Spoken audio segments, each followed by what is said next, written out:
difesa triestina. Frank Barney ci prova dall'altra parte, non trova il canestro, poi Citam la transizione, Moretti ancora da Citam per la schiacciata in posizione centrale. Era stato aggregato nelle annate 2016 da 2 punti, 60%, va a prendere anche un grave rimbalzo, poi Tambone cerca di correre, Pesaro, Rahman si butta dentro e segna anche questa, che è rimasto lo stesso su questi primi quasi 8 minuti. Davis, cambio di mano, penetrazione, furto con scasso di Moretti che poi si lancia in transizione, Tambone, arresto tiro da 3 punti, aiutato e consegna di fatto un altro possesso a Trieste. Gaines si butta dentro con la mano destra, poi controlla il corpo, chiude con la sua preferita.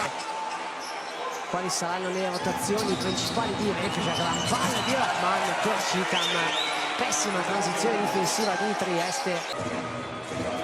Poi invece il contropiede precedente, Rahman per Repica e i suoi 3 su 7 invece per Trieste. Gaines dall'arco, questa volta la mette Frank Gaines. Trieste non può affidarsi solo di Vildera che poi torna fuori da Gaines che va verso sinistra, poi cambia mano, si butta sul centro in qualche modo. Corey Davis, invenzione che va in meno 3 Trieste. Ha chiuso all'Ness Ziona in Israele, ma si gioca ancora proprio Barty a recuperare una palla da terra e a inchiodare con la mancina.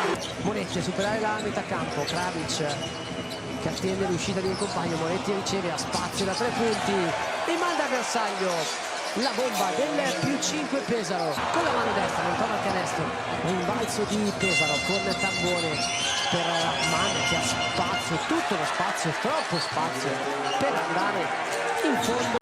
Il palleggio contro Frank Gaines, 6 secondi per andare al tiro, penetra verso sinistra, rimbalzo, esattamente quello che è successo già in altre 2 occasioni del primo tempo, anche quelli di Vildera. La rimessa da fondo nelle mani di Davis, riceve Bartley con un buon tiro, mette a portipiedi, sinistro-destra e ne segna 2. Poi c'è il cambio difensivo, Moretti finisce il contro-attack, lo può battere, lo deve battere, così fa, va a prendersi l'arresto tiro da centro area, altra gran giocata di Davide Moretti a bordo dello stesso. Finisce in questo istante la prima di campionato tra Trieste e Pesaro con la Carpegna Prosciutto che vince 100-74 gara.